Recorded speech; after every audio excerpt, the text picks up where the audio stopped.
Hare Krishna. So இன்றைக்கி நம்ம ஸ்ரீமத் பாகவதம் 2வது அத்தியாயம் 5வது ஸ்லோகம் பார்க்க இருக்கிறோம். ஸ்ரீமத் பாகவதம் 2வது காண்டம் முதல் அத்தியாயத்தில் 5வது ஸ்லோகம் கூட ஸ்ரீ ராதா ஷியாம் சுந்தர் பகவான் கி ஜெய், ஸ்ரீ பிரபுபாத் கி ஜெய். கூட சொல்லுங்கள். ஓம் நமோ பகவதே வாசுதேவாய. ஓம் நமோ பகவதே வாசுதேவாய. ஓம் நமோ பகவதே வாசுதேவாய.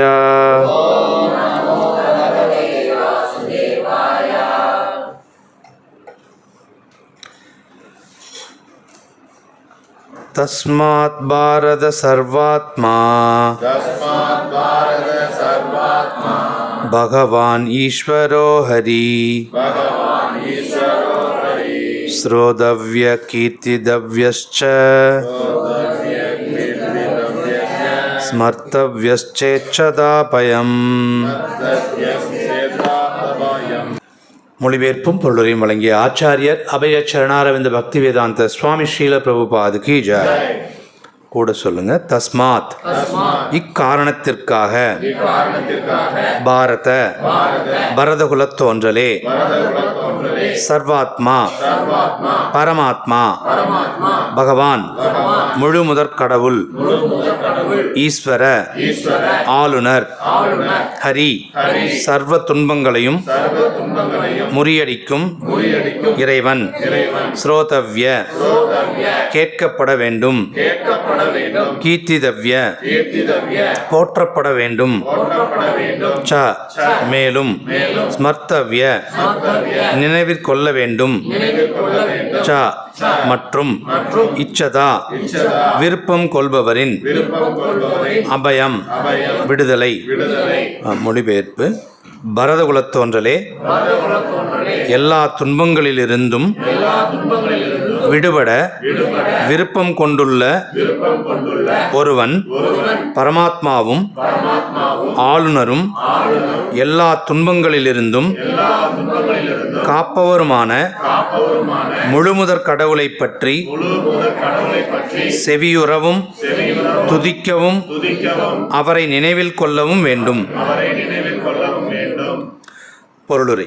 ஜடப்பற்றுடைய மூடர்கள் அவர்களின் பொன்னான நேரத்தை எவ்வாறு உண்ணுதல், உடலுறவு கொள்ளுதல், பொருளாதாரத்தை மேம்படுத்துதல் மற்றும் மறதி என்னும் காற்றால் முறியடிக்கப்பட இருக்கும் உறவினர் கூட்டத்தை பராமரித்தல் ஆகியவற்றால் விரயம் செய்கின்றனர் என்பதை ஸ்ரீல சுகதேவ கோஸ்வாமி முந்தைய பதத்தில் விளக்கியுள்ளார். உயிர் வாழும் ஆத்மா இத்தகைய ஜட செயல்களில் ஈடுபட்டிருப்பதால் பலன் நோக்கு செயல்களுக்குரிய விதி எனும் சக்கரத்தில் தன்னை சிக்க வைத்துக் கொள்கிறான். 84 லட்சம் வகையான உயிரினங்களுக்கு இடையில் பிறப்பு இறப்பு எனும் சங்கிலித் தொடரை இது ஏற்படுத்துகிறது. நீர்வாழ் பிராணிகள், தாவரங்கள், ஊர்வன, பறவைகள், மிருகங்கள், நாகரிகம் அடையாத மனிதன் மற்றும் சம்சார சக்கரத்திலிருந்து விடுபடுவதற்கு ஏற்ற முன்னேற்றமான மானிடப் பிறவி ஆகியவை இந்த 84 லட்சம் வகையான உயிரினங்களுக்கு இடையில் உள்ள பிரிவுகளாகும். ஆகவே இவ்விஷச் சுழலிலிருந்து விடுபட ஆவல் கொண்டுள்ள ஒருவன் தன் செயல்களின் பலன்கள் நல்லவையாகவோ அல்லது தீயவையாகவோ இருப்பினும் அவற்றை அனுபவிக்க முயல்வதை நிறுத்திவிட வேண்டும். நல்லதோ தீயதோ தன் சொந்த விருப்பத்துடன் எதையுமே ஒருவன் செய்யக்கூடாது. மாறாக அனைத்திற்கும் உரிமையாளரான பரமபுருஷரின் சார்பாக அனைத்தையும் நிறைவேற்ற வேண்டும். இத்தகைய செயல்முறை பகவத்கீதை பதம் 9.27 சிபாரிசு செய்யப்பட்டுள்ளது. அதில் அளிக்கப்பட்டுள்ளது பகவான் ஸ்ரீ கிருஷ்ணருக்காக செயலாற்ற வேண்டும் என்ற உபதேசம் அதில் அளிக்கப்பட்டுள்ளது. எனவே முதலில் ஒருவன் பகவானை பற்றி கேட்டறிய வேண்டும். கவனத்துடன் முழுமையாக கேட்டறிந்த பின் பகவானின் திருவிளையாடல்களை அவன் போற்றி புகழ வேண்டும். இதனால் பகவான் ஸ்ரீ கிருஷ்ணரின் திவ்ய தன்மையை இடைவிடாமல் நினைவில் நிறுத்துவது சாத்தியமாகும். பகவானை பற்றி கேட்பது, அவர் புகழை பாடுவது ஆகிய இரண்டும் அவரின் உன்னத இயற்கையோடு ஒத்த தன்மை கொண்டவைகளாகும். இவற்றை செய்வதால் தொடர்ந்து பகவானின் சகவாசத்தில் ஒருவனால் இருக்க முடியும். அத்துடன் எல்லா பயங்களிலிருந்தும் விடுதலையையும் இது அளிக்கும். பகவான் ஸ்ரீ கிருஷ்ணர் எல்லா ஜீவன்களின் இதயத்திலும் பரமாத்மாவாக இருக்கிறார். மேற்குறிப்பிட்ட செவியுறுதல், துதிபாடுதல் எனும் முறைகளால் தம்முடன் உறவு கொள்வதற்காக தமது படைப்பில் உள்ள அனைவரையும் கிருஷ்ணர் வரவேற்கிறார்.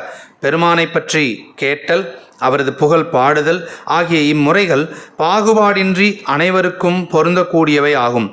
இது இறை அருளால் ஒருவன் ஈடுபட்டுள்ள எல்லா விஷயங்களிலும் அவனுக்கு முடிவான வெற்றியை அளிக்கும்.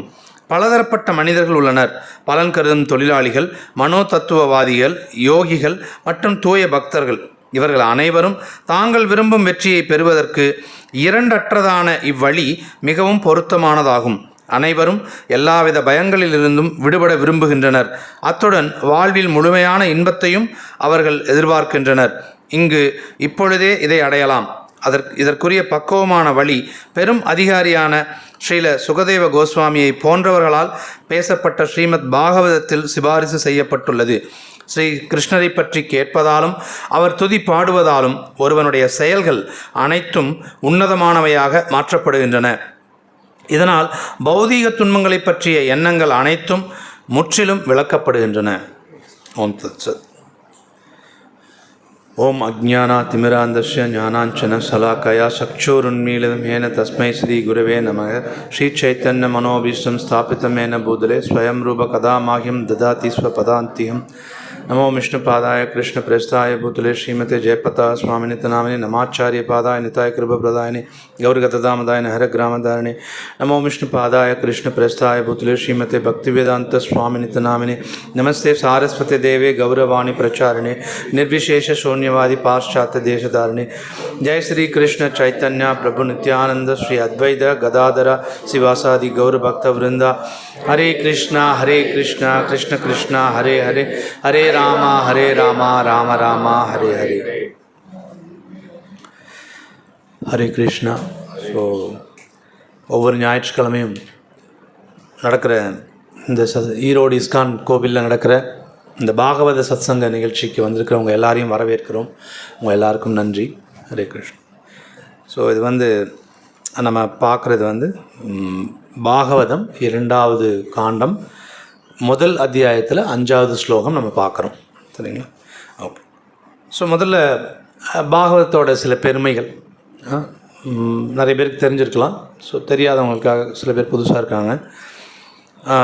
பாகவதத்தோட பெருமைகள். நம்ம எத்தனையோ புத்தகங்கள் படிக்கிறோம் நம்முடைய அறிவு வளர்ச்சிக்காக அல்லது நம்முடைய சந்தோஷத்துக்காக. நிறைய புத்தகங்கள் அல்லது ஏதாவது நாட்டு நடப்பு தெரிஞ்சுக்கணும்னோ நிறைய புத்தகங்கள்லாம் படிக்கிறோம். சரிங்களா? ஆனால் அந்த புத்தகங்கள் எல்லாமே நமக்கு துன்பத்தை தான் தரும். சரிங்களா? அந்த புத்தகங்கள் அல்லது அந்த விஷயங்கள், உலக நடப்புகள் இருக்குது இல்லைங்களா, அதெல்லாம் நமக்கு துன்பத்தை தான் தருமே தவிர நமக்கு சந்தோஷத்தை கொடுக்காது. பார்த்தீங்கன்னா யோசிச்சு பாருங்கள், ஒரு பேப்பரில் நியூஸ் எடுத்திங்கன்னா ஏதாவது ஒரு பொலிட்டீஷியன் பெருசாக ஏதாவது ஒரு ஊழலில் ஈடுபட்டார் அப்படின்னு இருக்கும். அது படித்த உடனே உங்களுக்கு சந்தோஷமாக வரும். பரவாயில்ல, 1000 கோடி அடிச்சிருக்கிறாரு, சந்தோஷப்படுவோமா? கோவப்படுவோம். சரிங்களா? உணர்வே மாறிடும். ஓகே. இப்போ வேறு ஒரு விஷயம் படிக்கிறீங்க, ஒரு லாரியில் அடிபட்டாங்க. இப்போ சமீபத்தில் ஒரு பஸ் எரிஞ்சு போச்சு, 400 செல்ஃபோன் கொண்டுட்டு போனாங்க, பஸ் எரிஞ்சு போச்சு, 20 பேர் உடல் கருகி இறந்துட்டாங்க. சந்தோஷமாக வரும். சரிங்களா?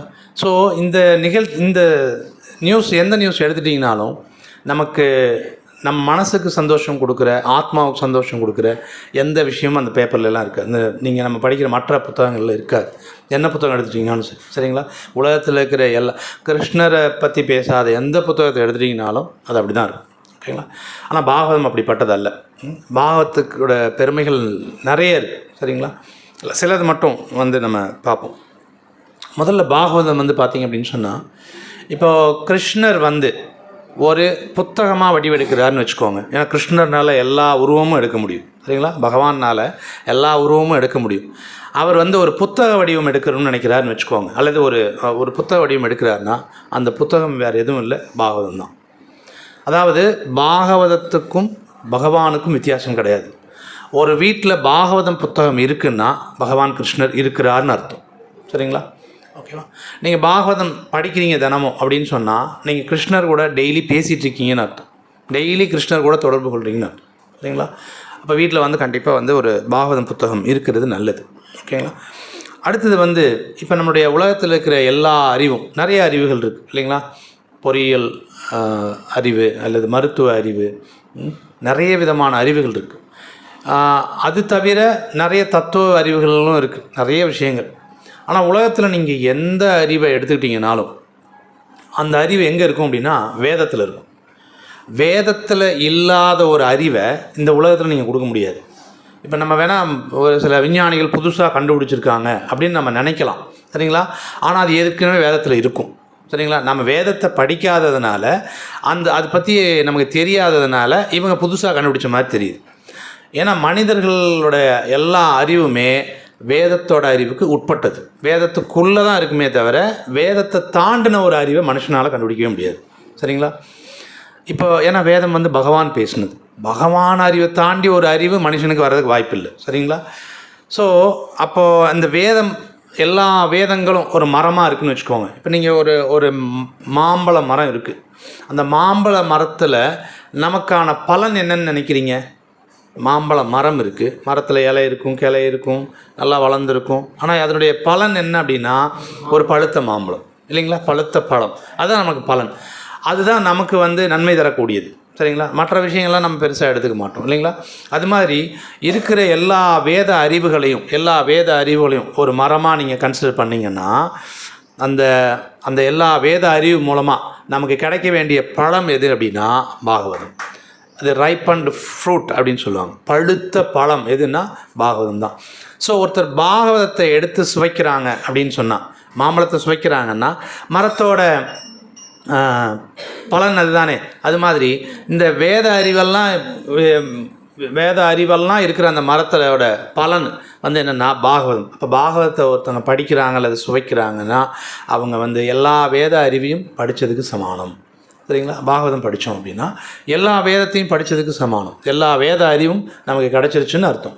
ஏன்னா அதோடைய எசன்ஸ் அல்ல அதனுடைய பலன் எதுன்னா, அந்த வேத மரத்தினுடைய பலன் எதுன்னா பாகவதம் தான். சரிங்களா? அடுத்தது இந்த பாகவதம் நமக்கு என்ன கற்றுக் கொடுக்குது அப்படின்னு பார்த்தீங்க அப்படின்னு சொன்னால் உண்மையான மதத்தை கற்றுக் கொடுக்குது.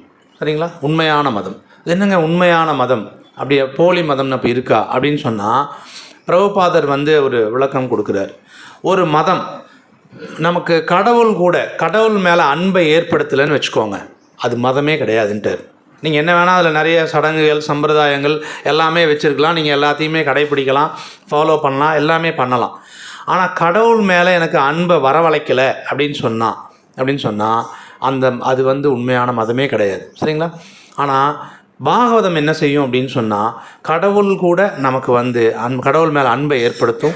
கடவுளுக்கும் நமக்கும் இடையில் இருக்கிற அந்த உறவை வந்து க்ரியேட் பண்ணும். சரிங்களா? ஏற்கனவே இருக்கிற உறவு தான் அதை ரீஎஸ்டாப்ளிஷ் பண்ணும். திரும்ப நமக்கு அதை உருவாக்கும், புதுப்பிச்சு தரும். சரிங்களா? புதுப்பிச்சு தரும். ஸோ அந்த மாதிரியான புத்தகம் தான் இந்த பாகவதங்கிற புத்தகம். நம்ம கூட வந்து ஒரு ஸ்லோகம் சொல்லுவோம், நித்தியம் பாகவத சேவையா நஷ்ட பிராயேஷு அபத்ரேஷு அப்படின்னு சொல்லுவோம். நஷ்டம் அப்படின்னா எல்லாமே அழிச்சிரும், பிராயேஷு ஆல்மோஸ்ட் எல்லாத்தையுமே அழிச்சிரும். நஷ்ட பிராயேஷு அபத்ரேஷு நமக்கு இதயத்திற்கு தொந்தரவாக இருக்கிற எல்லாத்தையுமே அழிச்சிடும், எல்லாத்தையுமே க்ளீனாக டெஸ்ட்ராய் பண்ணிடும். சரிங்களா? நஷ்டங்கிறது அதுதான், டெஸ்ட்ராய் பண்ணிடும் அப்படின்னு சொல்கிறோம். எப்போது அப்படின்னு சொன்னால் நித்தியம் பாகவத சேவையா, தினமும் பாகவதத்தோட சேவையில் ஈடுபடும் போது அது நடக்கும். பாகவதம் அப்படிங்கிறதுக்கு 2 அர்த்தம் இருக்குது. பாகவதம் ஒரு தூய பக்தரும் பாகவதம் தான், புத்தகமும் பாகவதம் தான். ஸோ 2 பேருக்குமே சேவை செய்யணும் அப்படின்னு சொல்லப்படுது அந்த ஸ்லோகத்தில். நித்தியம் பாகவத சேவையா பகவதிர் உத்தம ஸ்லோகே பக்திர் பவதி நைஷ்டிகி. ஸோ அது என்ன செய்யும் அப்படின்னா அந்த உத்தம ஸ்லோகங்களால் புகழப்படுகின்ற பகவான் இருக்கார் இல்லைங்களா, அவர் மேலே நமக்கு பக்தி வர்ற மாதிரி பண்ணிவிடும். கிருஷ்ணா கூட நமக்கு தொடர்பு ஏற்படுத்திடும். எப்போது? நித்தியம் பாகவத சேவையா, அப்போ தினமும் பாகவதம் படிக்கும்போது தான் இது நமக்கு நடக்கும்.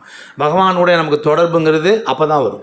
நான் எல்லா புத்தகம் நீங்கள் யோசிச்சு பாருங்கள், உலகத்தில் இருக்கிற எல்லா அறிவு சார்ந்த புத்தகங்களையும் படித்து பாருங்கள். அந்த புத்தகங்கள் உங்களுக்கு பகவான் கூட சம்மந்தப்படுத்துதா, பகவான் கூட உங்களுக்கு தொடர்பு படுத்துதா அப்படிங்கிறத நீங்கள் செக் பண்ணி பாருங்கள். சரிங்களா? அடுத்தது ஸ்ரீ ராதாஷியாம் சுந்தர் பகவான் கீச்சா. அடுத்தது பார்த்தீங்கன்னா, இந்த மெட்டீரியல் லைஃப், இந்த ஜட வாழ்க்கை நமக்கு இருக்கு இல்லைங்களா? இந்த ஜட வாழ்க்கையை நம்ம ஒரு முடிவுக்கு கொண்டுட்டு வரணும் அப்படின்னு சொன்னாலோ, அண்ட் ஆன்மீக வாழ்க்கை நம்ம பகவானுடைய திருநாட்டுக்கு நம்ம திரும்பி போகணும்னாவோ, அதுக்கு இந்த புத்தகம் பாகவதம் நமக்கு உதவி செய்யும். ஓகேங்களா? ஸோ அதனால் இது நீங்கள் ஜஸ்ட் பாகவதம் நம்ம சிம்பிளாக சும்மா படித்தாலும் சரி, கேட்டிங்கனாலும் சரி, படித்தாலும் சரி, கேட்டாலும் சரி. ஸோ கிருஷ்ணர் பிரபுபாத் எழுதுகிறார், அவருடைய லெக்சரில் சொல்லியிருக்கிறாரு, நீங்கள் பாகவதத்தை ஒருத்தங்க தினமும் படிக்கிறாங்க அப்படின்னு சொன்னால் கிருஷ்ணரை நேருக்கு நேராக பார்க்க முடியுங்களாமா. நம்ம நேருக்கு நேராக பார்க்க முடியுமா? சரிங்களா? பாகவதத்தை படிக்கணும், பாகவதத்தை நம்ம ஃபாலோ பண்ணணும். சரிங்களா? படிக்கிறதுங்கிறது என்னென்னா புரிஞ்சுக்கிறோம்னா அதை ஃபாலோ பண்ணுறோம்னு அர்த்தம். சரிங்களா? இது முடியும். ஒருத்தங்க பாகவதம் படிக்கிறாங்கன்னு வச்சுக்கோங்களேன், அவங்க வாழ்க்கையில் சில விஷயங்கள் காணாமல் போயிடும் அப்படின்னு சொல்லி பாகவதத்துலேயே இருக்குது. என்ன அப்படின்னா, புலம்புறது காணாமல் போயிடும். சரிங்களா? நம்ம புலம்புறோமா? பல்வேறு விஷயங்களுக்கு நம்ம புலம்புறோம். ஏதாவது பிரச்சனை, யாராவது ஒருத்தவங்க உட்காந்து நம்ம சிரமத்தை கேட்குறாங்க அப்படின்னு சொன்னால் புலம்பி தள்ளிடுவோம். இத்தனை பண்ணிகிட்ருக்குறாங்க, இத்தனை நடந்துகிட்ருக்குது, புலம்பி தள்ளிடுவோம் இல்லைங்களா? ஆனால் புலம்பல் போயிடுமாமா. ஏன்னா பாகவதத்துக்கு அந்த கெப்பாசிட்டி உண்டு. அண்ட் லேமெண்டேஷன் போயிடும், புலம்பல் போயிடும். அடுத்தது இந்த ஸ்லோகத்துலேயும் சொல்லியிருக்காங்க, பயம் போயிடும். வாழ்க்கையில் எல்லாருக்கும் பயம் இருக்கும். பயமே கிடையாது எனக்கு அப்படின்னு சொல்லணும்னா பொய் சொல்கிறாங்கன்னு தான் அர்த்தம். சரிங்களா? ஒரு ரஜோகுணத்தினுடைய தாக்கத்தினால பயம் இல்லாத மாதிரி நீங்கள் என்ன வேணால் நடிக்கலாம். சரிங்களா? ஜஸ்ட்டு ஒரு ஹாஸ்பிட்டலில் ஒரு சர்ஜரின்னு சொன்னாங்கன்னாவே நம்ம அவ்வளோதான். ஒரு சர்ஜரின்னு சொன்னால் போதும், ப்ராப்ளம் ஆகிடுச்சு சர்ஜரின்னு சொன்னால் பயம், ஊருக்குள்ளே இருக்கிற எல்லா பயமும் நல்லா ஹை பீக்கில் எவ்வளோ பெரிய ஆளாக இருந்தாலும் காட்டிடும். ஓகேங்களா? பயம் இல்லைங்கிறதெல்லாம் பொய் வேணால் சொல்லலாம். ஆனால் பாகவதம் படித்து புரிஞ்சுக்கிறாங்கன்னா அவங்ககிட்ட பயம் வராது. ஈவன் சர்ஜரி, ஹார்ட் ஆப்ரேஷனே பண்ணுறாங்கன்னா கூட அவங்ககிட்ட பயம் வராது. சரிங்களா? ஏன்னா பாகவதம் அந்த மாதிரி பயத்தை விளக்கக்கூடிய, அந்த பயத்தை போக்கக்கூடிய ஒரு புத்தகம் இது. சரிங்களா? அடுத்தது பார்த்திங்கன்னா, புலம்பல் போயிடும், பயம் போயிடும். அடுத்தது மாயை போயிடும். நமக்கு நிறைய விஷயங்கள் எது பொய்யா இருக்குதோ, அதெல்லாம் உண்மை நம்பிட்டுருக்கிறோமோ அதெல்லாம் போயிடும். எல்லாம் உள்ளபடி புரிஞ்சுக்கிறதுக்கு முடியும். கரெக்டாக இதுதான் அப்படின்னு எல்லா விஷயத்தையும் உண்மையாகவே அதை பற்றி புரிஞ்சுக்கிறதுக்கு நம்மளால் முடியும். நமக்கு ஆனால் மாயை போயிடும். ஸோ இதெல்லாம் பாகவதத்தை பற்றிய சில பெருமைகள் இதெல்லாம். சரி, இந்த பாகவதத்தை பேசினாரே அவர் எப்பேற்பட்டவர் அப்படின்னா சுகதேவ கோஸ்வாமி. சரிங்களா? அவர் பார்த்திங்கன்னா பிறக்கும்போதே அவங்களுடைய அவங்க அம்மாவோட வயிற்றில் 16 வருஷம் இருந்தார். ஆக்சுவலாக கடவுள் கூட சண்டை போடுறாரு. நம்மளாம் அப்படி பண்ண முடியாது. ஸ்ட்ரெயிட்டாக அவர் கேட்குறாரு, பாருங்கள், எனக்கு ஒரு கேரண்டி, நான் இந்த உலகத்துக்குள்ளே வந்தேன்னா இந்த உலகத்துக்கு கூட நான் பந்தப்பட மாட்டேங்கிற அஷ்யூரன்ஸை கொடுங்க, அப்படின்னா நான் வரேன், இல்லைனா நான் அப்படியே இருக்கிறேன். உணர்வு ஏன்னா எல்லாருக்கும் உணர்வு வந்ததுக்கப்புறமா நம்மலாம் வேண்டியிருக்கிறோம். நம்மலாம் கிருஷ்ணாக்கிட்ட நம்ம உள்ள கருவறையில் இருக்கும்போது என்ன வேண்டுறோன்னா, ஒரு 7வது மாதம் உணர்வெல்லாம் வந்ததுக்கப்புறம் உள்ளே இருக்க முடியாது. யோசிச்சு பாருங்கள், ஒரு சின்ன இடத்துக்குள்ளார மூச்சு விட சிரமப்பட்டுக்கிட்டு, பூச்சிகள்லாம் கடிச்சிக்கிட்டு, ரொம்ப ஒரு மோசமான சூழ்நிலையில் இருந்துக்கிட்டு நம்ம சந்தோஷமாக இருந்திருப்போம். சரிங்களா? கிருஷ்ணாட்ட வேண்டுவோமாமா, கிருஷ்ணா தயவு செய்து என்னை இந்த துன்பத்திலேருந்து காப்பாற்றுங்க, பிறப்புங்கிறத இங்கேருந்து என்னை காப்பாற்றுங்க, நான் உங்களுக்கு நான் பக்தி பண்ணுறேன் அப்படின்னு எல்லாரும் அஷ்யூரன்ஸ் கொடுக்குறோம். சரிங்களா?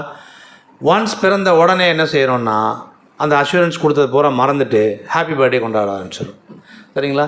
உடனே ஏன்னா மாயையினுடைய தாக்கம், உடனே பர்த்டே கொண்டாட ஆரம்பிச்சிடும்.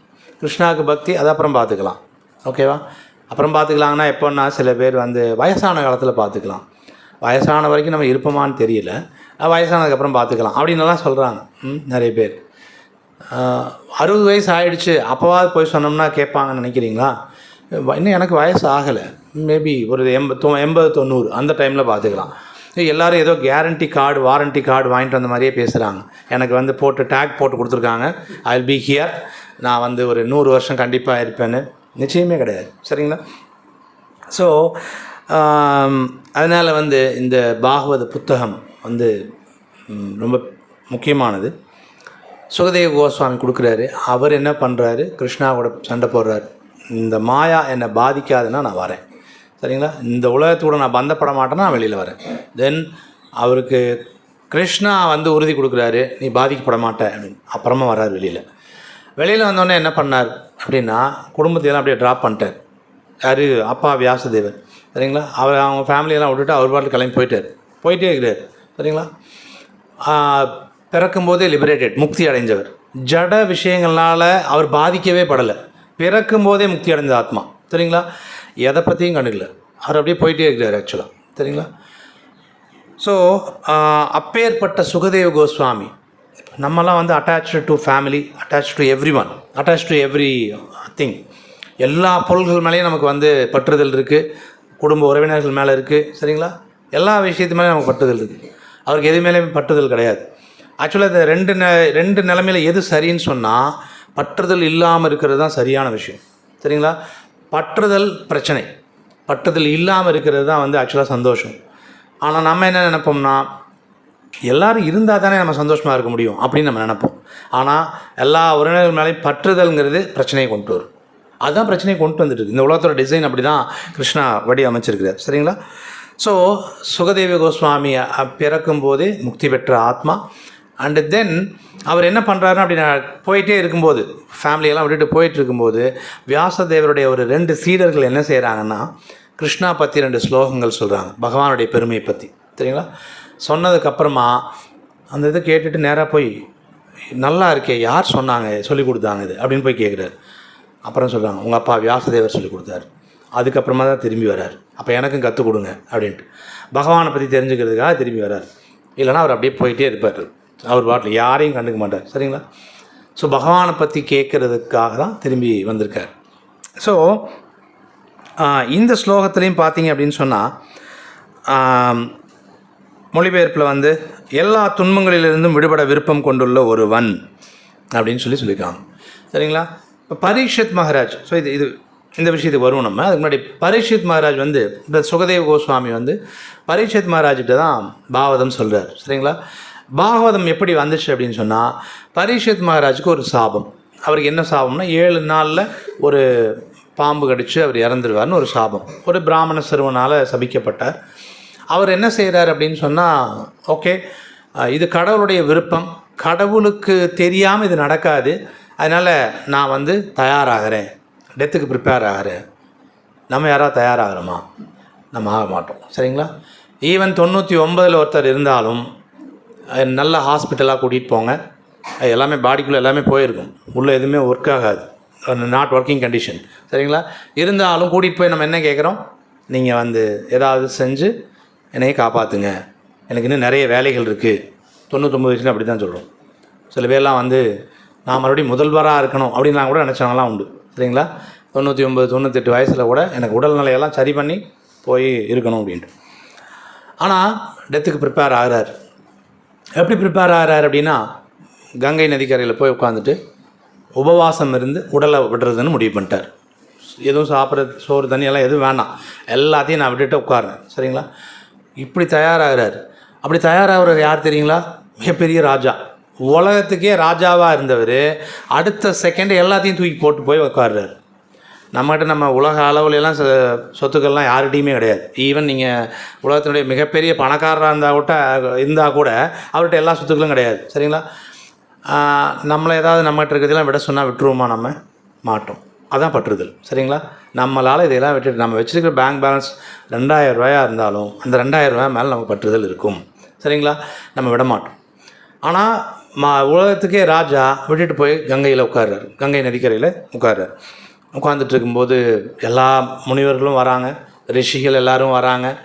ஸோ சுகதேவ கோஸ்வாமி வராரு, கேட்குறாரு. சுகதேவ கோஸ்வாமிகிட்ட பரீட்சித் மகாராஜா வந்து என்ன கேட்குறாரு அப்படின்னு சொன்னால், முதல்ல எல்லா பிராமணர் எல்லார்ட்டையும் கேட்கும்போது என்ன கேட்குறாருன்னா, நான் இப்போ வந்து ஒரு மனுஷன் வந்து என்ன தாங்க செய்யணும், வாழ்க்கை பூரா வந்து அவன் என்ன செய்யணும், எல்லா சூழ்நிலையிலும் இருக்கிறாங்க ஜனங்க, என்ன செய்யணும் அவன் அப்படின்னு சொல்லி எல்லா ரிஷிகளும் இருக்கும்போது கேட்குறாரு. அடுத்தது என்ன கேட்குறாருன்னா, ஓகே நான் இப்போ இறக்க போகிறேன், நான் செய்ய வேண்டியது என்ன, இந்த 2 கேள்வி கேட்குறாரு. இந்த 2 கேள்வி கேட்டாருங்களா, பாகவதம் ஃபுல்லாக கிட்டத்தட்ட 12 புத்தகம், நான் 12 காண்டமாக இது வந்து விரிவடைஞ்சிருக்கு சுகதேவ கோஸ்வாமி. அப்புறம் சுகதேவ கோஸ்வாமிகிட்ட இன்னொரு கொஷின் பர்சனலாக என்ன கேட்குறாருன்னா, நான் வந்து என்ன கேட்கணும், ஆக்சுவலாக இப்போ நான் வந்து இறக்குறதுன்னு முடிவு பண்ணிட்டேன், அவ்வளோதான், என் வாழ்க்கையோட கடைசிக்கு வந்துட்டேன், நான் என்ன கேட்கணும், என்ன ஜபிக்கணும், நான் என்ன பேசணும் அல்லது என்ன ஜபிக்கணும், சரிங்களா, என்ன செய்யணும், அடுத்தது என்ன நினைக்கணும், இப்போ நான் வாழ்க்கையில் நம்ம என்னென்னமோ நினைக்கிறோம், இப்போ நான் என்ன நினைக்கணும், அடுத்தது வந்து என்ன கேட்குறாரு, நான் யாரை வழிபடணும், இதெல்லாம் கேட்டு நான் என்ன செய்யக்கூடாது, இந்த கேள்வியை கேட்குறாரு. அந்த கேள்வி கேட்குறப்ப தான் சுகதேவ கோஸ்வாமி வந்து இந்த பாகவதம் ஃபுல்லாக பேச ஆரம்பிக்கிறார். ஸோ இந்த கேள்வி கேட்கும்போது இந்த கேள்விகள்லாம் அவர் கேட்குறாரு. அப்படி கேட்கும்போது சொன்ன பதிலில் ஒரு பதில் தான் இந்த ஸ்லோகம், சரிங்களா. அவர் நிறைய பதில்கள் சொல்கிறாரு. அதில் ஒரு பதில் வந்து இங்கே இருக்குது. என்ன சொல்லியிருக்கிறார் அப்படின்னா, என்ன செய்யணும் அப்படின்னு சொன்னால், பரமாத்மாவும் ஆளுநரும் எல்லா துன்பங்களிலிருந்து காப்பவருமான முழுமுதற் கடவுளை பற்றி செவியுறவும் துதிக்கவும் அவரை நினைவில் கொள்ளவும் வேண்டும். சரிங்களா, ஆன்சர் பண்ணிட்டார். என்ன பண்ணணும், கேட்கணும், பகவானை பற்றி கேட்கணும், பகவானை புகழணும், அதான் துதிக்கிறது, அண்டு அவரை ஞாபகத்தில் வச்சுக்கணும். ஸோ அவர் கேட்ட கேள்விக்கான ஆன்சர் வந்து இங்கே கொடுக்குறாரு. சரிங்களா. இந்த ஸ்லோகத்தில் வந்து அவர் சுகதேவ கோஸ்வாமி என்னென்னு சொல்கிறார், எல்லா துன்பங்கள்லேருந்து ஒருத்தன் விடுபட நினைக்கிறான் அப்படின்னு சொன்னால் அவன் இதை செய்யணும் அப்படிங்கிறார்.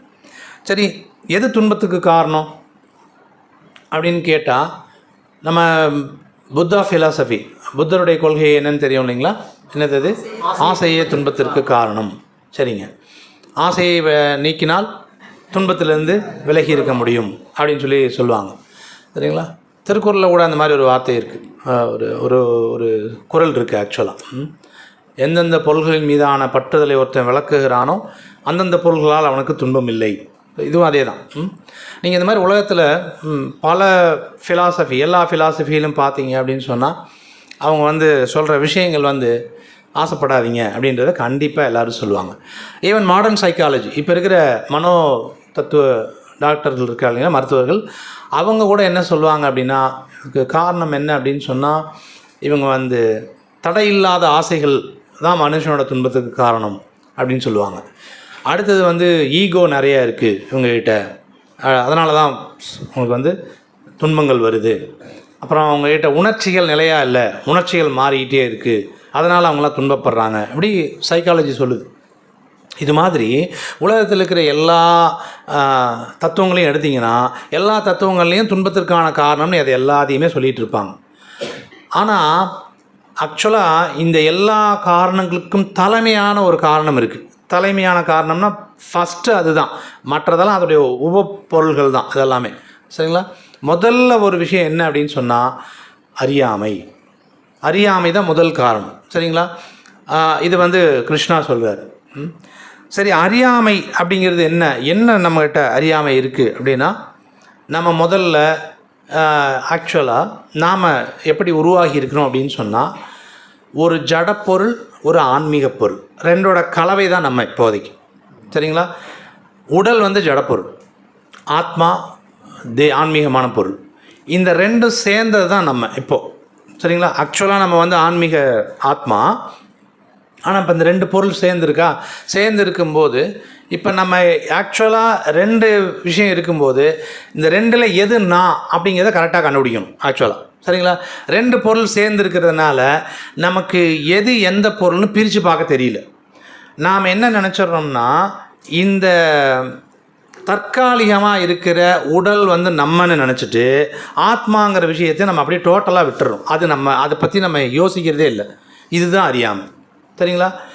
இந்த உடல் 6 விதமான மாற்றத்துக்கு உட்பட்டது. சரிங்களா. பகவத்கீதையில் சொல்லப்பட்டிருக்கு, அந்த சாஸ்திரங்களில் சொல்லப்பட்டிருக்கு 6 விதமான மாற்றங்கள். என்ன 6 விதமான மாற்றங்கள்?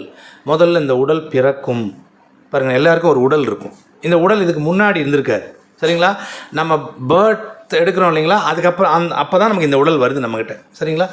ஸோ முதல்ல இந்த உடல் பிறக்கும், கொஞ்ச காலத்துக்கு இருக்கும். அப்படி இருக்கும்போது என்ன செய்யணும், உபப்பொருள்களை உற்பத்தி பண்ணும். அடுத்த குழந்தைகள், இனவிருத்தி, ஏதாவது இன்னும் வேறு பொருள்களை உருவாக்கும் இந்த உடல் ஆக்சுவலாக.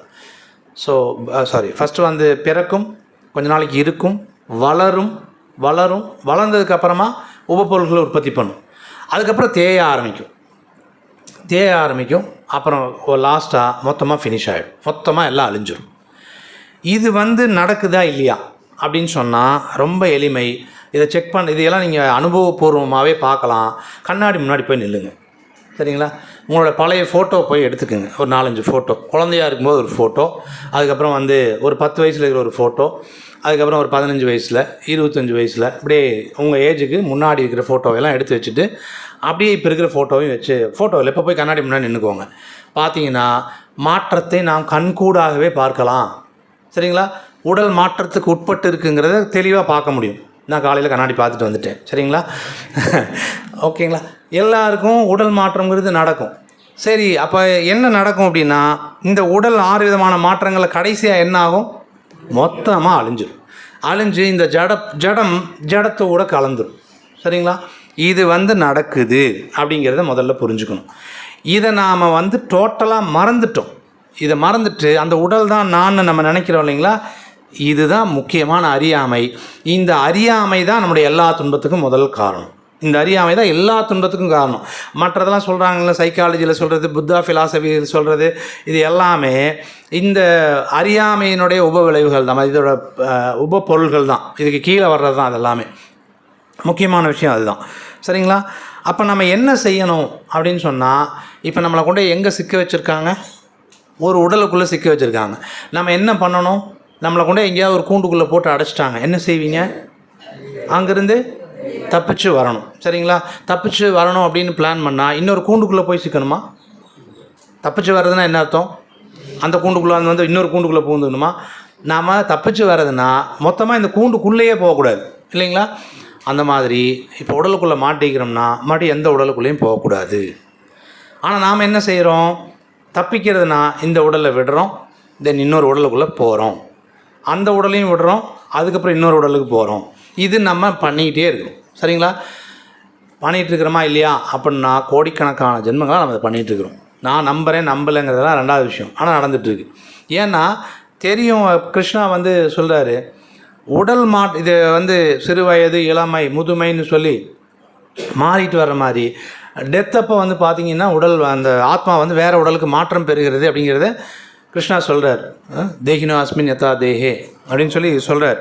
அப்போ உடல் மாற்றங்கிறது நடக்குது. அப்போ நம்ம செய்ய வேண்டிய விஷயம் என்ன அப்படின்னு சொன்னால், இந்த முதல்ல நம்ம கண்டுபிடிக்க வேண்டியது இந்த உடலுக்கும் ஆத்மாவுக்குமான வித்தியாசத்தை நான் முதல்ல கண்டுபிடிக்கணும். நான் உடல் இல்லைங்கிறது புரிஞ்சுக்கணும், ஏன்னா அது மாற்றத்துக்கு உட்படுது, அது என்கிட்ட நிரந்தரமாக இல்லை அப்படிங்கிறத நான் புரிஞ்சுக்கணும். அடுத்தது நான் ஆத்மாங்கிறத நான் உணரணும். இந்த ஆத்மாவை பற்றிய விஞ்ஞானம் அல்லது ஆத்மாவை பற்றிய உண்மையை நான் தெரிஞ்சுக்கணும். ஸோ ஆத்ம தத்துவ அப்படிங்கிறது எனக்கு வேணும். தத்துவனா உண்மை, ஆத்மாவை பற்றிய உண்மைங்கிறது எனக்கு வேணும்.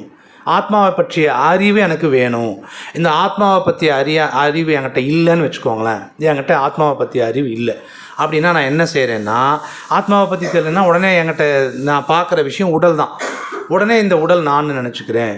இந்த உடல் சார்ந்த நபர்கள் எல்லாருமே யாரெல்லாம் அப்படின்னா, என்னுடைய உறவினர்கள், என்னுடைய நண்பர்கள், என்னை சுற்றி இருக்கிறவங்க, எனக்கு என்னோடய ஃப்ரெண்ட்ஸு, இவங்க எல்லாமே என்னை கடைசி வரைக்கும் இவங்கெல்லாம் பாதுகாப்பாங்க, சரிங்களா? ஹாஸ்பிட்டலில் போய் நம்ம கடந்தோன்னா நம்ம நினைக்கிறது அதுதான். பார்த்துக்கிறதுக்கு யாராவது இருக்காங்களான்னு நம்ம கேட்போம்.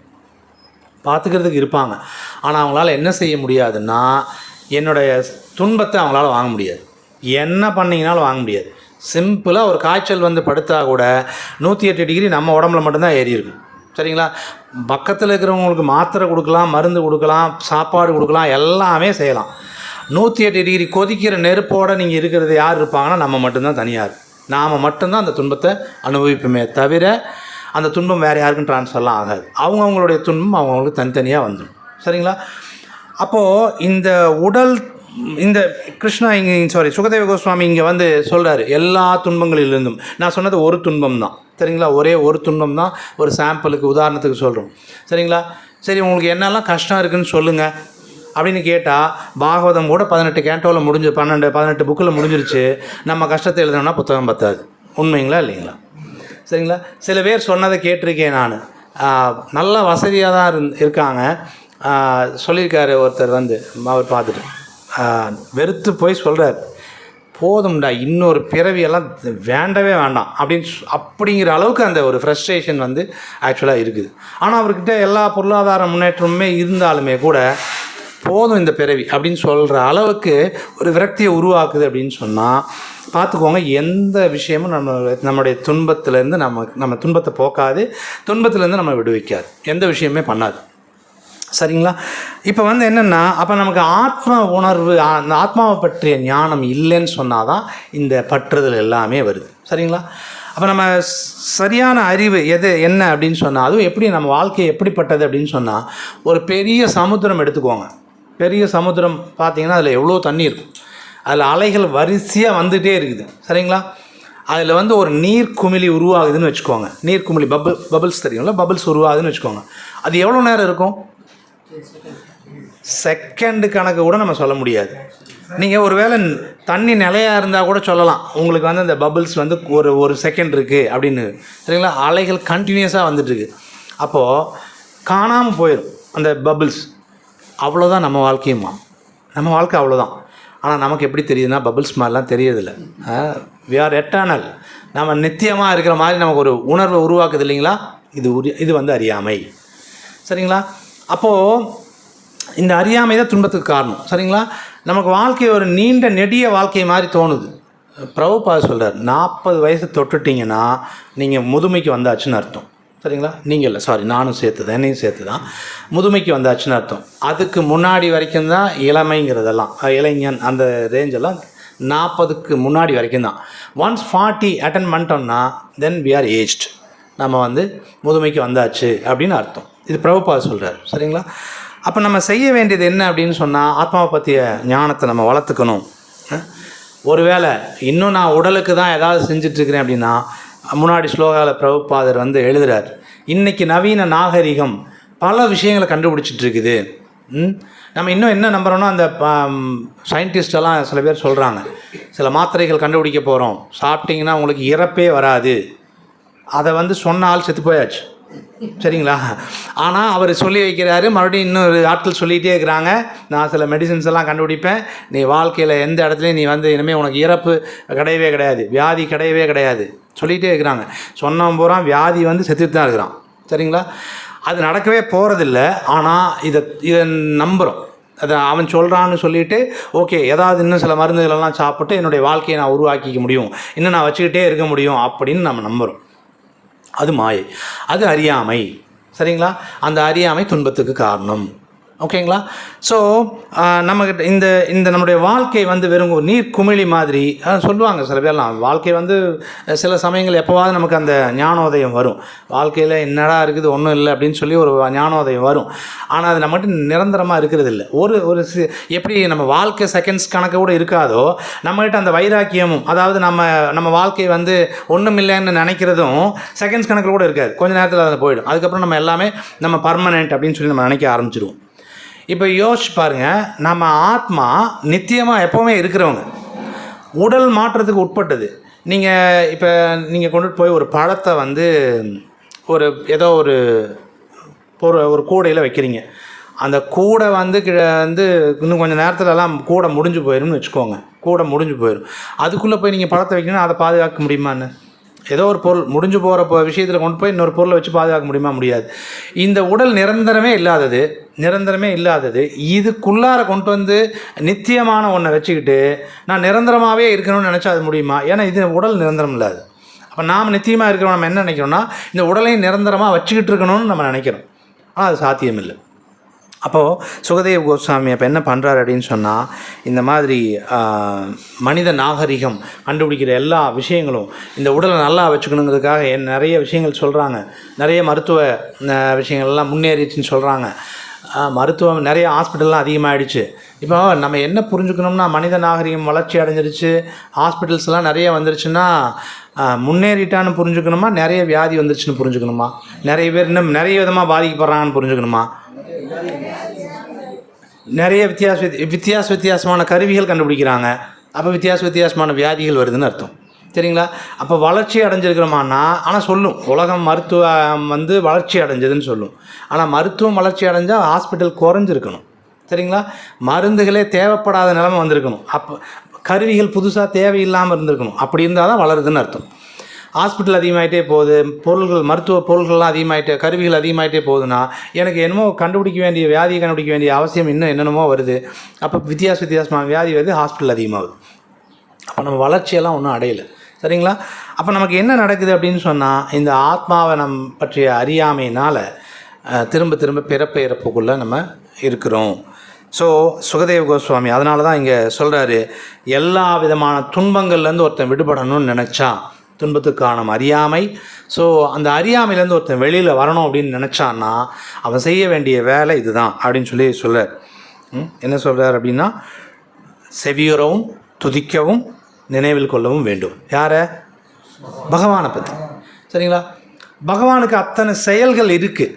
நமக்கு பகவானை பற்றி கேட்குறதுக்கு அவ்வளோ விஷயங்கள் இருக்குது. சரிங்களா? நம்மளை பற்றி கேட்குறதுக்கு ஏதாவது விஷயம் இருக்கா? நான் இப்போ உட்காந்து பகவான் பற்றி சொல்கிறது கேட்குறதுனால அமைதியாக உட்காந்தெல்லாம் கேட்டுட்ருக்கீங்க.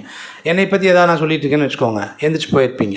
இவனுக்கு வேலை இல்லை, அது ஒரே விஷயத்தை திருப்பி சொல்கிறேன்னு வச்சுக்கோங்க. ஒரு 4 தடவை 5 தடவை என்னை பற்றி எதாவது சொன்னேன்னா, நம்மளை பற்றி சொன்னாலாம் நம்ம செயல்கள் செய்கிறோம். சரிங்களா? நிறைய செயல்கள் செய்கிறோம். ஆனால் நம்ம செயல்கள்லாம் திரும்ப சொன்னோம்னா யாரும் உட்காந்து கேட்க மாட்டாங்க. 2வது தடவை சொன்னால் கூட நம்ம வீட்டில் பெரியவங்கெல்லாம் சொல்லாத, நான் அந்த காலத்தில் அப்படின்னு சொல்லி எதாவது சொன்னாங்கன்னா, நீங்கள் கம்முன்றுங்க, தயவுசெய்து எதாவது சொல்லிகிட்டு இருக்காதிங்க, இதே தான் சொல்லிகிட்டு இருக்கீங்க, பேசிடுறோமா இல்லையா? என்ன காரணம்னு நினைக்கிறீங்க? ஏன்னா அந்த செயல்கள் நமக்கு எந்த சந்தோஷத்தையும் கொடுக்கல. ஆனால் பகவானுடைய செயல்கள் திரும்ப வருஷம் கோவர்தன மலையை கோவர்தன பூஜையப்போ நம்ம சொல்கிறோம், கிருஷ்ணா தன்னுடைய சுண்டு விரலினால் கோவர்தனாவை தூக்குனாரு, உட்காந்து மறுபடியும் கேட்டுட்டு மகாபாரதம் பகவானுடைய லீலைகள் நிறைஞ்சது. இன்றைக்கி மகாபாரதம் போட்டால் நம்ம ஆளுங்க உட்காந்து டிவியில் பார்க்குறாங்களே எல்லாருமே. ஏன்னா பகவானுடைய செயல்கள் சாதாரண செயல்கள் கிடையாது. அது கிருஷ்ணா பகவத்கீதையில் சொல்கிறார், ஜன்ம கர்ம சமே திவ்யம் அப்படிங்கிறார். என்னுடைய தோற்றமும் என்னுடைய செயல்களும் திவ்யமானது அப்படின்னு ஒருத்தங்க தெரிஞ்சுக்கிட்டாங்கன்னாவே அவங்களுக்கு பிறப்பி கிடையாது, மறுபடியும் மறுபிறவி கிடையாது அப்படின்னு சொல்கிறார். அப்போது நமக்கு அப்போ பகவானை பற்றி தெரிஞ்சுக்கிறதுக்கு நிறைய செயல்கள் இருக்குது. பகவான் அவ்வளோ செயல்கள் செய்கிறாரு. ஏன்னா பரித்ராணாய சாதுனாம், பக்தர்களை காப்பாற்றுறதுக்காக நான் வந்துகிட்டே இருக்கிறேன். அவர் வந்துட்டு இருந்து பல லீலைகள் அவர் செஞ்சுருக்காரு. அப்புறம் அவரை பற்றி கேட்குறதுக்கு நிறைய விஷயங்கள் நம்மகிட்ட இருக்குது. அவர்கிட்ட அவ்வளோ பெருமைகள் இருக்குது. சரிங்களா? அப்புறம் நம்ம நம்ம வாய் வச்சுட்டு எதாவது பேசிட்டு தான் இருக்கிறோம். சரிங்களா? நம்ம சும்மா இருந்துட்டோம்னா பேசாமல் இருப்போமா? பேசாமல் இருக்கவே மாட்டோம். நம்ம பேசுகிறது என்ன, சப்போஸ் எதுவுமே இல்லைன்னா இப்போ நீங்கள் முன்னாடியெல்லாம் என்ன செய்வாங்க அப்படின்னு சொன்னால், அட்லீஸ்ட் குடும்பத்தில் எல்லாம் சேர்ந்து உட்காந்தாவது பேசுவாங்க. இப்போ நீங்கள் ஏதாவது ஒரு ஃபேமிலிக்கு உள்ளே போய் பாருங்கள், நீங்கள் போய் ஏதாவது ஒரு பொருள் எடுத்துகிட்டு போனீங்கன்னா கூட தெரியாது, எல்லோரும் ஆளுக்கு ஒரு செல்ஃபோன் வச்சு கீழே குனிஞ்சு பார்த்துட்டு இருப்பாங்க. சரிங்களா? எல்லாம் தனித்தனி இருக்குது, 4 பேர் இருப்பாங்க, 4 பேர் 4 செல்ஃபோனில் உட்காந்துட்டு இருப்பான்.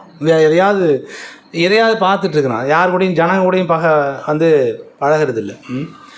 ஸோ அப்போ என்ன நடக்குது அப்படின்னு சொன்னால், பகவானை பற்றி கேட்குறதுக்கு நிறைய விஷயங்கள் இருக்குது. பகவான் அவ்வளோ விஷயங்கள் செஞ்சுருக்கிறாரு, கேட்கலாம். பகவானை பற்றி நம்ம எதுவுமே பேசணும், நிறைய பகவானை பற்றி நம்ம பேசணும்.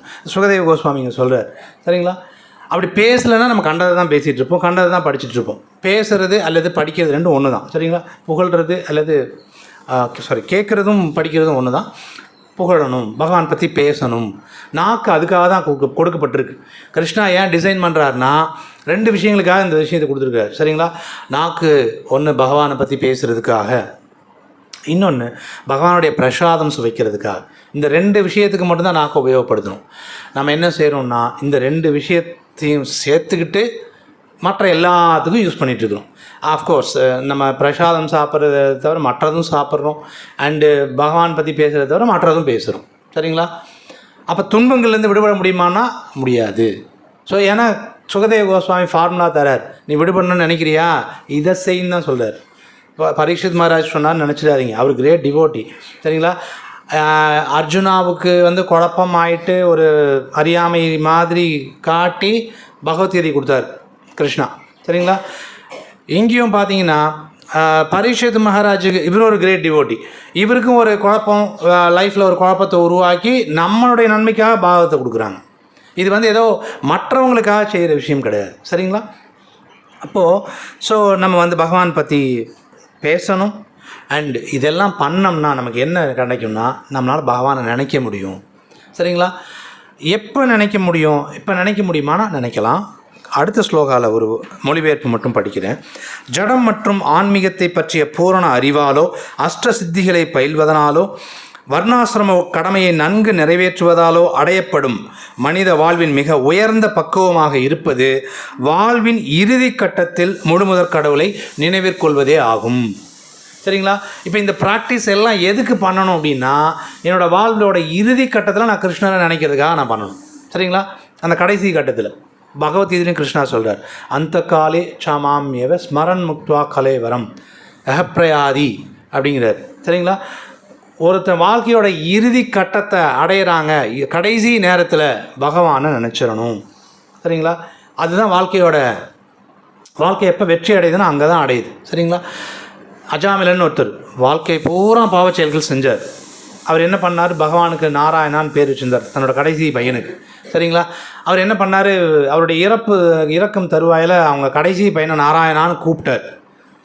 உடனே விஷ்ணு தூதர்கள் வந்துட்டு அவங்க என்ன செய்கிறாங்கன்னா, ஓகே நாராயணான்னு எங்களுடைய பிரபுவோட பேர் சொல்லியிருக்கீங்க அப்படின்னு சொல்லி வராங்க. அங்கே பார்த்தா யமதூதர்களும் வந்திருக்காங்க. வாழ்க்கை பூரா பாவம் பண்ணியிருக்கிறான், இவங்களை நான் நீங்கள் எங்கே வைகுண்ட லோகம் கூட்டிகிட்டு போகிறதாவது அப்படின்னு சொல்லிவிட்டு நாங்கள் நரகத்துக்கு எடுத்துகிட்டு போகிறோம் அப்படின்னு சொல்லி பேசிகிட்டு இருக்கிறாங்க. சரிங்களா? அப்புறம் அவங்ககிட்ட டிஸ்கஷன்லாம் முடிஞ்சதுக்கப்புறம் ஓகே இவருக்கு 2வது வாய்ப்பை கொடுப்போம் அப்படின்னு சொல்லிட்டு செகண்ட் சான்ஸ் கொடுக்குறாங்க. அதுக்கப்புறம் அவர் யோசிக்கிறார், ஒரே ஒரு டைம் நாராயணான்னு சொன்னதுக்கே எனக்கு விஷ்ணு தூதர்கள் வந்தாங்க வைகுண்ட லோகத்துக்கு கூட்டிகிட்டு போகிறதுக்குன்னா நான் வாழ்க்கையில் எப்படி பக்தி பண்ணணும் அப்படின்ட்டு அதுக்கப்புறம் அவர் பக்தி வாழ்க்கையை மறுபடியும் ரிவைவ் பண்ணி திரும்ப வைகுண்ட லோகம் போனார். நம்ம பசங்களுக்கு பேர் கூட யாரும் பகவான் பேர் வைக்கிறதில்ல. இங்கே இருக்கிறவன் பேரையே பல பேர் யமதர்மன்னே பேர் வச்சுக்கிறான். நீங்கள் கூப்பிட்டீங்கன்னா நேரடியாக வந்துடுவார், மற்ற தூதர்கள் கூட வரமாட்டார், யமதர்மனே கிளம்பி வருவார். என்னையவே கூப்பிட்டுருக்கான், நீ பர்சனல் அசிஸ்டன்ஸ் நீங்கள் கூட போக வேணாம், நானே போய்க்கிறேன் அப்படின்றவார். சரிங்களா? இந்த பேரே அப்படி வைக்கிறாங்க. துரியோதனன், கர்ணன் எல்லாம் மோசமான பேராக வைக்கிறான். இதெல்லாம் பரவாயில்ல, அது கிறிஷ் அது இதுன்னு ஏதோ பண்ணி பேரெலாம் கண்ணாபின்னான்னு வச்சுக்கிறாங்க. நம்ம கடைசி டயத்தில் ஞாபகம் இவங்களை எதையாவது கூப்பிட்டோம்னா கூட நமக்கு வைகுண்டல செகண்ட் சான்ஸ் எல்லாம் வராது. அதனால் தயவு செய்து நம்முடைய பகவான் நாமத்தை பையனுக்கும் பேர் வைக்கல. அதனால் நாம் எவ்வளோ சொல்ல முடியுமோ அவ்வளோ சொல்லிக்கிறது தான் நல்லது. இறுதி கட்டத்தில் என்னங்க எப்போ கோயிலுக்கு வந்தாலும் இறப்பை பற்றியே பேசிகிட்டு இருக்கீங்கன்னு தயவு செய்து நினைக்காதீங்க. சுகதேவ கோஸ்வாமியை விட பெரிய நபர் ஒருத்தர் கிடையாது, அவரே அதை தான் சொல்கிறார். ஏன்னா என் வாழ்க்கையில் நான் போடுற திட்டங்களில் எது நடக்குதோ நடக்கலையோ என்னுடைய இறப்பு நிச்சயம். இப்போ நான் அதுக்கு என்ன செய்யணும் அப்படிங்கிற விஷயத்தை தான் இங்கே சொல்லிகிட்டு இருக்காங்க. அதை நான் திருப்பி சொல்கிறேன், அவ்வளோதான். சரி, நான் ஜஸ்ட் ஒரு போஸ்ட்மேன் வேலை மட்டும்தான் நான் இங்கே பார்க்குறேன். ஸோ இப்போ வாழ்க்கை அப்போ தான் நமக்கு சக்ஸஸ் ஆகும். சரிங்களா? ஸோ ஒருத்தங்க எல்லா துன்பத்திலேருந்து விடுபடணுன்னா நம்ம செய்ய வேண்டிய விஷயம் என்னது?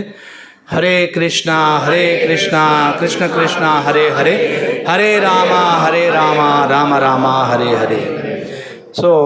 ஸோ இந்த மந்திரம் மூலமாக தான் நம்முடைய ஹிருதயத்தில் இருக்கிற எல்லா அழுக்குகளையும் எடுத்துகிட்டு பகவானை பற்றி புரிஞ்சுக்கிட்டு பகவானுடைய லீலைகள் அப்போ தான் நமக்கு புரியும். இல்லைனா பகவானை பற்றி கூட நம்ம சரியாக புரிஞ்சுக்க முடியாது, நம்மகிட்ட அவ்வளோ அழுக்கு இருக்குது. சரிங்களா? அதனால் தொடர்ச்சியாக எங்களுடைய வேண்டுகோள், தொடர்ச்சியாக எல்லோரும் பகவானுடைய நாமம் சொல்லுங்கள், பகவத்கீதை பாகவதம் மாதிரியான புத்தகங்கள் படிங்க. மற்ற விஷயங்கள்லாம் நமக்கு வாழ்க்கையில் நிஜமாகவே தேவையில்லை தான். அதை உணர்கிறதுக்கு கூட நீங்கள் பகவத்கீதை பாகவதம் படித்தாலும் மந்திரங்கள் சொல்லிகிட்டு இருந்தால் மட்டும்தான் இதெல்லாம் தேவையில்லைன்னே புரியும். இல்லைனா தேவையில்லாத எல்லா விஷயத்தையும் என் வாழ்க்கையில் தேவைன்னு போட்டுட்டு நான் கஷ்டப்படுவேன். அது எல்லாமே அறியாமை. சரிங்களா? ஸோ அறியாமையிலேருந்து நம்ம விடுபடணும். அறியாமையிலேருந்து விடுபட்டால் தான் துன்பத்திலேருந்து விடுபட முடியும். ஸோ அதுக்கு கண்டிப்பாக இங்கே சுகதேவ கோஸ்வாமி சொல்கிற விஷயத்தை நம்ம செஞ்சே ஆகணும். சரிங்களா? ஓகே. ஸோ இந்த இடத்துல நான் நிறுத்திக்கிறேன். ஏன்னா பகவான் பற்றியோ பகவான் சொன்ன விஷயங்களை பற்றியோ அனந்தசேஷன் இருக்கார் இல்லைங்களா, அவர் அவருக்கு ஆயிரக்கணக்கான தலைகள் இருக்குது, கோடிக்கணக்கான தலைகள் இருக்குது, கோடிக்கணக்கான வாய் இருக்குது. பகவானுடைய பெருமைகளை சொல்லிகிட்டே இருக்கிறாராமா. சரிங்களா? இப்போ வரைக்கும் இன்னும் முடிக்கலை, அவர் சொல்லிட்டு தான் இருக்கிறார். அதனால் எனக்கு இருக்கிறது ஒரு வாய் தான், வாழ்க்கையும் கொஞ்சம் தான். அதனால் பகவான் பற்றி முழுசாலாம் பேசி முடிக்க முடியாது. அதனால் நான் நிறுத்திக்கிறேன். உங்களுடைய கேள்விகள் ஏதாவது இந்த ஸ்லோகங்கள் சம்பந்தமாக இருந்ததுன்னா நீங்கள் கேளுங்க. ஹரே கிருஷ்ணா. ஹரே கிருஷ்ண மகாமந்திரம் சொல்லணும். மாதாஜி என்னென்னா ஆத்ம ஞானம் வரணும் அப்படின்னு சொன்னால், நான் வந்து ஆத்மாங்கிறத உணரணும்னு சொன்னாலே நீங்கள் தொடர்ச்சியாக வந்து மகாமந்திரம் ஜபம் பண்ணணும், தொடர்ச்சியாக பண்ணணும்.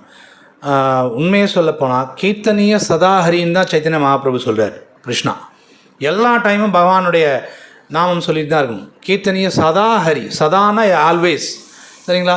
நாம் வந்து என்ன செய்கிறோன்னா 2 மணி நேரம் தான் ஆச்சாரியா சொல்லியிருக்கிறாங்க, 16 மாலை ஜபம் பண்ணால் போதும்னு நம்ம நினைக்கிறோம். அப்படி கிடையாது. எல்லா நேரத்துலையும் சமைக்கிறேன் ஹரே கிருஷ்ணமா வந்து சொல்லிகிட்டே சமைக்கணும். யசோதாமா அப்படி தான் பண்ணுவாங்க. பகவானுக்கு இப்போ ஏதாவது பண்ணுறாங்க, போகா பண்ணுறாங்கன்னா கிருஷ்ணனுடைய ஏதாவது ஒரு லீலைகளை பாடிக்கிட்டே தான் சமைப்பாங்க. சமையல் செய்கிறப்போ, சாப்பிட்றப்போ, எல்லா சமயத்திலும் நினைக்க முடியும். ஏன்னா நம்ம ஜபம் பண்ணும்போது எல்லாத்தையுமே நினைக்கிறோமா, அப்போ எல்லாத்தையும் எல்லா வேலையும் செய்யும்போது ஜபம் பண்ணுறதையும் நினைக்க முடியாதுன்னு கிடையாது. எனக்கு இது சாத்தியம்னா அதுவும் சாத்தியம். போட மாட்டீங்க மாதாஜி. இப்போ நீங்கள் ஜபம் பண்ணும்போது எல்லாத்தையும் நினைக்கிறீங்களா? அது எப்படி ஹரே கிருஷ்ண மந்திரம் 4 காதில் நல்லா கேட்கணும். உட்காந்து கேட்கும்போது நமக்கு உலகத்தில் இருக்கிற எல்லா யோசனையும் வருதா இல்லையா?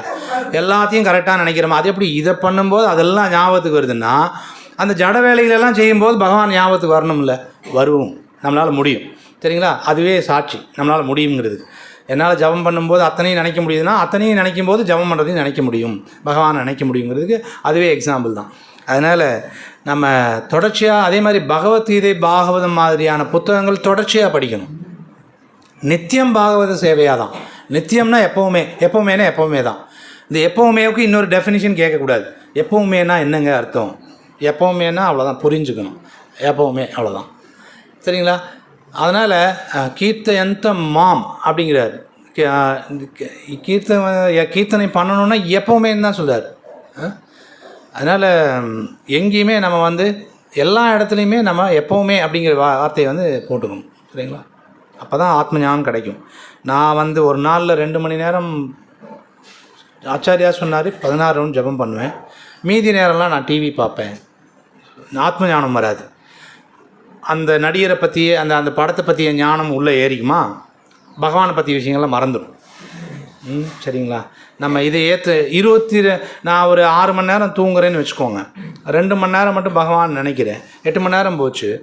மிச்சம் 16 மணி நேரம் நான் என்ன நினைக்கிறேனோ இதெல்லாம் மைண்டில் இருக்கும். அப்புறம் நான் உடல் விடும்போது நான் யாரை கூப்பிடுவேன்? யார் கூப்பிடுறது? ஒன்றும் ஞாபகத்துக்கு வராது இல்லைங்க. சில பேர் பிளான் பண்ணுவாங்க, இப்போ ஒரு மன உறுதி இருக்கும், நான் சாகிறப்ப பகவான் நினச்சிக்கிறேங்க அப்படின்னு. அது நடக்காது. சரிங்களா? வாழ்க்கை பூரா நம்ம என்ன பயிற்சி செஞ்சோமோ அதுதான் ஞாபகத்துக்கு வரும். ஒரு 10ஆம் கிளாஸ் பப்ளிக் எக்ஸாம் எழுதுகிற பையன் வருஷம் பூரா என்ன படிச்சிருக்கானோ அது 10வது எக்ஸாம் எழுதும்போது ஞாபகத்துக்கு வரும். சரிங்களா? நான் வந்து எக்ஸாம் எழுதுகிறப்ப போய் படிச்சுக்கிறேன், ஆனதுக்கு முதல் நாள் படிச்சுக்கிறேன்னா அவன் பாஸ் பண்ண முடியாது. நமக்கு எல்லாருக்கும் டெத்து தான் வந்து எக்ஸாம். பாஸ் பண்ணிங்கன்னா சந்தோஷம், ஃபெயில் ஆனால் ஒன்றும் பிரச்சனை இல்லை, அதே கிளாஸ். சரிங்களா? இதே உலகம் மர்த்தியுலோகம்னு பேர். இந்த உலகத்துக்கு பேர் மரண லோகமாமா. முன்னாடி ஸ்லோகாவில் பிரபுபாத் எழுதுகிறார், இங்கே ஒன்ஸ் இங்கே இருக்கிறீங்கன்னா டெத்தை மீட் பண்ணிக்கிட்டே இருப்பீங்க. சரிங்களா? ஆனால் யாருக்கும் டெத்து பிடிக்காது, ஆனால் வேறு வழியில் மீட் பண்ணிக்கிட்டே இருக்கணும். அப்போ நான் இங்கே இருக்கக்கூடாது அப்படின்னா நம்ம வேறு வழி இல்லை, ஆத்ம ஞானத்துக்கு வந்தாகணும். பகவத்கீதை பாகவதமெல்லாம் எதுக்காகன்னா படித்து புரிஞ்சுக்கிட்டு நான் ஒழுங்காக ஜபம் பண்ணணும், பகவான் நினச்சிட்டே இருக்கணும் அப்படிங்கிறதுக்கான அறிவை கொடுக்கறதுக்காக இந்த புத்தகங்கள் எல்லாமே. சரிங்களா? ஜபம் பண்ணிகிட்டு இருந்தால் போதும் தான். ஆனால் ஜபம் நம்மளால் அப்படி பண்ண முடியாது. பகவானை நினச்சிட்டே ஜபம் பண்ணுறதுங்கிறது நமக்கு நடக்காது. அப்போ இந்த புத்தகங்கள் மூலமாக அந்த அறியாமையை போக்கி நான் பகவானை ஒழுங்காக நினைக்கணும் அப்படிங்கிறத சரி பண்ணிக்கிறதுக்காக அந்த புத்தகங்கள். சரிங்களா? ஓகே, வேறு ஏதாவது கேள்விகள் இருக்குங்களா? பூஜ்ஜி, இப்போ ஆத்மாவுக்கு இறுதி கட்டம் ஒன்று இல்லவே இல்லை தானே? அப்போ இறுதி கட்டம் எப்படி அது டிஃபைன் பண்ணுறீங்க பிரபு? ஜட உடலுக்கு இறுதி கட்டம் இருக்குது பிரபு. 6 உடலுக்கு தான். ஆத்மாவுக்கு எப்பயுமே இறுதி கட்டம் கிடையாது தானே? ஆமாம். அப்புறம் ஆத்மா வந்து இறுதி கட்டத்தில் வந்து பகவானை நினைக்கணும் அப்படின்றது அது எந்த? இப்போ நம்ம எடுத்துக்கிற உடலுக்கு ஒரு இறுதி கட்டம் இருக்குது இல்லைங்களா? உடலுக்கு ஒரு இறுதி கட்டம் இருக்கா இல்லையா? அது ஜடமாச்சு, அது நினைக்க முடியாதுல்ல பிரபு? பிரபு நான் சொல்கிறது, இப்போ இருக்கிற உடலுக்கு ஒரு இறுதி கட்டம் இருக்கா? நீங்கள் இந்த உடலுக்குள்ளே தான் இருக்கீங்க. அப்போது இந்த உடலுக்கு ஒரு இறுதி கட்டம் இருக்குன்னா நான் வந்து என்ன செஞ்சாகணும்? உடலுக்கு தான் இறுதி கட்டம் சொல்கிறேன், ஆத்மாவுக்கு இல்லை. உடலுக்கு இறுதி கட்டம் நடக்கும்போது நான் துன்பப்படுறேன்னா சந்தோஷப்படுறேன்னா? அப்போ நான் துன்பப்படுறேன்னா இவர் சுகதேவ கோஸ்வாமி என்ன சொல்கிறாரு? துன்பத்துலேருந்து வெளியில் போகணுன்னா பகவானை பற்றி நினைக்கணுங்கிறாரு. அப்போ நான் நினைக்கணுமே. இப்போ என்கிட்ட கொடுத்த கருவிகள் வந்து இந்த புலன்கள் மூலமாக தான் நான் நினைக்க முயற்சி பண்ணணும். அப்போ இந்த புலன்களை நான் அதுக்காக உபயோகப்படுத்திக்கிட்டே இருக்கணும். இறுதி கட்டங்கிறது என்னென்னா உடலை விடுற சமயம், இந்த உடலை விடுற சமயம். ஆனால் அந்த ஆத்மா மறுபடியும் ஏதோ ஒரு உடலுக்குள்ளே போய் மாட்டும், மறுபடியும் இறுதி கட்டத்துக்கு வரும். அந்த உடல் மாற்றங்களுக்கு உட்பட்டு அழிய போகும். அழிய போகிற சமயம் ஒவ்வொரு டைமும் இந்த மாதிரி பல இறுதி கட்டங்கள் நம்மகிட்ட வந்துட்டு இருக்குது. இந்த உடல் கிடைக்கும் போது இறுதி கட்டத்தில் மட்டும்தான் நம்ம பகவான் நினைக்க முடியும். வேறு உடலுக்குள்ளே இருந்தால் நம்ம என்னென்னு கூட நினைக்க முடியாது. நான் இறுதி கட்டத்தில் தான் இருக்கிறதா நினச்சிக்கணும். முதல்ல இறுதி கட்டத்தில் இருக்கிறதா தான் நினச்சிக்கணும். அப்போ தான் என் பக்தி ஒழுங்காக இருக்கும். நான் இன்னும் 100 வருஷம் வாழுவேன், 99 வயசில் ஜபம் பண்ணிக்குவேன்னு சொன்னால் நம்ம அப்படி ஒரு காலம் வரவே வராது. 99 வயசு முதல்ல நமக்கு இருக்கானே தெரியாது. பேசிகிட்டு இருக்கிற யாருக்கும் அந்த ஆம்னி பேருந்தில் போனவன் எல்லோரும் வாழ்க்கையில் ஊருக்கு போயிட்டு இருந்திருப்பான். எல்லோரும் கிளம்பி அவன் என்ன அப்படியே அவன் என்ன நினச்சிருப்பான், இறந்துருவோம்னு நினச்சிருப்பானா? அதில் எத்தனை குழந்தைகள் இருந்திருப்பாங்க, பெரியவங்க இருந்திருப்பாங்க, யங் ஏஜ்லேருந்தவங்க இருந்திருப்பாங்க, எல்லோரும் தான் கருகி இருக்காங்க. ஆமாம், இறுதி கட்டங்கிறது எப்போன்னு நமக்கு தெரியாது. ஆனால் இறுதி கட்டத்தில் இருக்கிறதா நினச்சிக்கணும். நம்மகிட்ட இறுதி கட்டம்ங்கிற ஞாபகம் 99 வயசில் கூட வர்றதில்லை. சரிங்களா? வர்றதில்லை. நான் அப்பவும் வாழ்வேன்னு நினைக்கிறோம். சில பேர் 100 கடந்து வாழ்கிறாங்க அப்படின்னா ஓகே, எனக்கு அது பாசிபிள் அப்படின்னு நினைக்கிறான். அவங்களுக்கு விதி, அவங்க இருக்காங்க ஏதோ ஒரு புண்ணிய காரியத்தினால. சரிங்களா? ஆனால் நமக்கு அப்படி இருக்குமான்னு தெரியாது.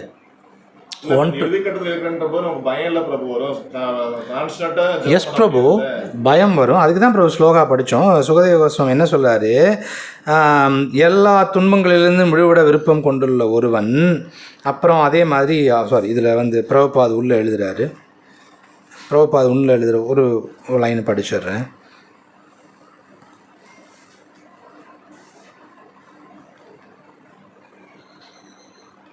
எல்லா வித பயங்களிலிருந்தும் ஒருத்தங்க விடுபட விரும்புகிறாங்க அப்படின்னு பிரபுபாத் எழுதுகிறாரு. அப்போ பயத்துலேருந்து போகணுன்னாலும் இதை செஞ்சு தான் ஆகணும். ஓகேங்களா? இல்லை, இப்போ நான் சாண்டிங் பண்ணும்போது எனக்கு பயம் தான் இருக்குது. ஒரு காலத்தில் பயம் போகுங்களா? ஆமாம், எஸ். நீங்கள் வந்து பலனை எதிர்பார்க்குறீங்க. இப்போது பலனை பிளான் பண்ணிகிட்ருக்கீங்க, கிடைக்கும்.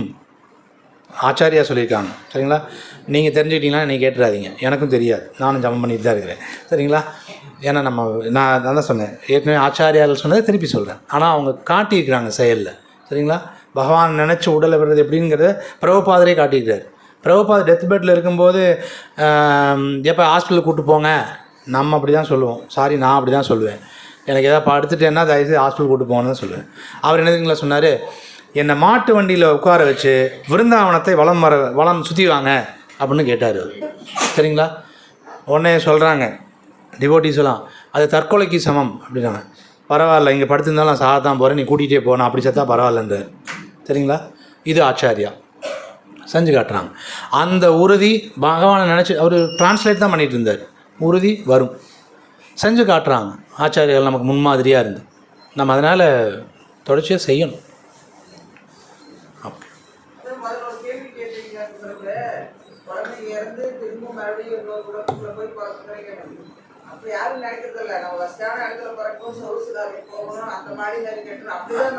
அதுக்குமே நீங்கள் பக்தி பண்ணணும். என்ன, இந்த ஆசைகளோட பக்தி பண்ணிங்கன்னா இந்த மாதிரி வசதிகள்லாம் கிடைக்கும். திரும்ப இங்கே பிறப்பு வரும், பிறப்பு வந்தால் மறுபடியும் டெத்தை மீட் பண்ணணும். அதனால் முதல்ல நம்ம கரெக்டாக புரிஞ்சுக்க வேண்டியது இங்கே இருக்கக்கூடாதுங்கிறத முதல்ல புரிஞ்சுக்கோங்க. அவ்வளோ. சரிங்களா? ஓகே. ஹரே கிருஷ்ணா. ஸோ நன்றி எல்லாருக்கும். ஹரே கிருஷ்ணா. பிரபு ஒரு நிமிஷம் நான் நம்ம பேசிப்போம். ஹரே கிருஷ்ணா.